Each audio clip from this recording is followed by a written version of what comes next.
We've watched banks shut down branches and ATMs across the country, making it harder to get our hands on our own cash.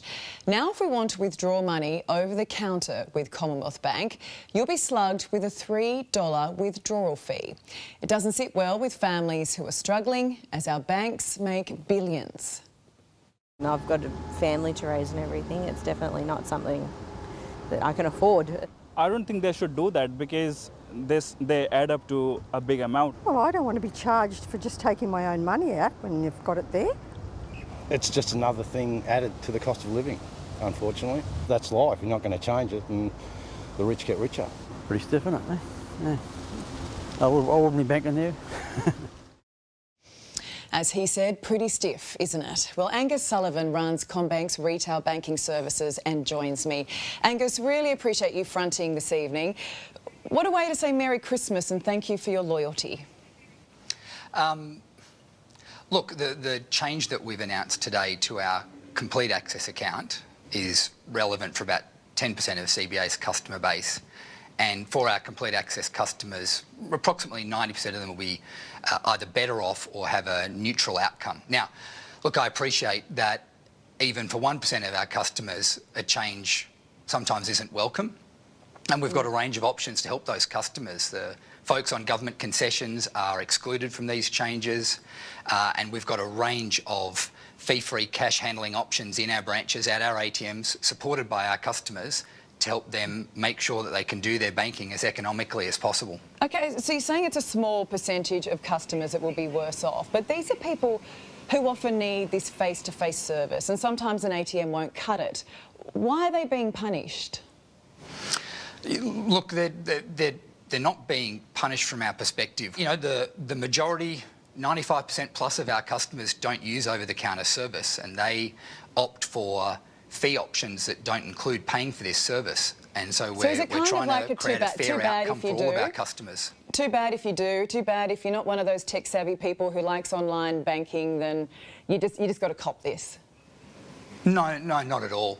You know, I think we continue to support those customers with a lot of support. We've got, obviously, folks on a aged pension, government concession holders are all exempted from these changes. We've got a PenSec account, which includes 2 free over-the-counter service transactions in branch a month, and we've got a basic bank account for customers on concession card, which is completely fee-free. So there's lots of options available to customers. But Angus, at the end of the day, you're slugging Aussies to access their own money.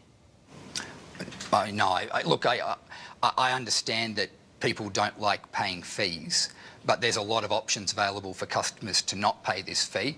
This is really about helping a smaller number of Australians, excluding those who are on a government concession, to make small changes, if necessary, to their banking to ensure that they don't pay fees. So, I mean, the impression, though, and this is part of the issue you've got, that today it is this idea that the little guy's copping it again, the banks are gouging us again, and you even had the government coming out saying it's not happy with you. What did you make of the Assistant Treasurer's comments today saying this is a kick in the guts and a terrible decision that you should rethink? Oh, look, I understand that there's emotion around it, and the last thing we want to do is upset our customers. The reality is there's also a cost associated with providing this service, and lots of Australians who don't use the service don't want to pay for the service. Can't you afford that when you're making $9.8 billion profit?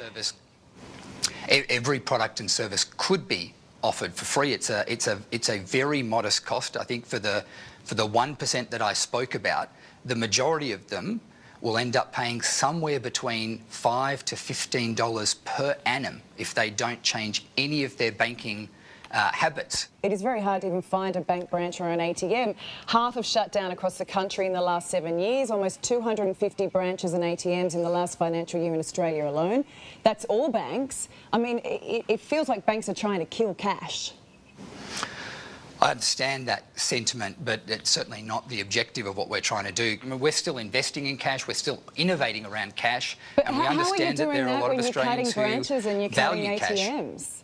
You know, even in my mum and dad's country town, there is no bank anymore. There used to be 4 branches, so exactly what you're talking about, they can go in and get. That doesn't exist for a lot of people anymore. Right, and you know, in response to that, we've done a lot of work with Australia Post over the years. We're acutely aware that we need to support all the communities that we can. Obviously, the service delivery method needs to flex and shift a little bit around the size of the town, and it's not realistic to have a branch or necessarily a CBA branded ATM in every location, but we do have utility ATMs, and we have Australia Post as a service offering to make sure that, you know, across the roughly 3,800 Australia Post outlets, that there is a reasonable banking offering that can support nearly all Australians. Right, I just don't know if the majority of Australians feel the same way that their bank is supporting them, and particularly when we see something like this today. And I know, as you explain it, it's not such a big deal, but it is to a lot of people. So, Angus, I'm going to say this: Christmas is still a few weeks away. You know what would be welcomed? An interest rate cut. That would get you off the naughty list. Well, that's not in my purview to make happen, but I appreciate that customers are doing it tough at the moment. I certainly hope that we can explain these changes in a way that makes our customers feel that we've put them in our mind. Well, I respect that you fronted, Angus. Thank you very much. Thanks for having me on.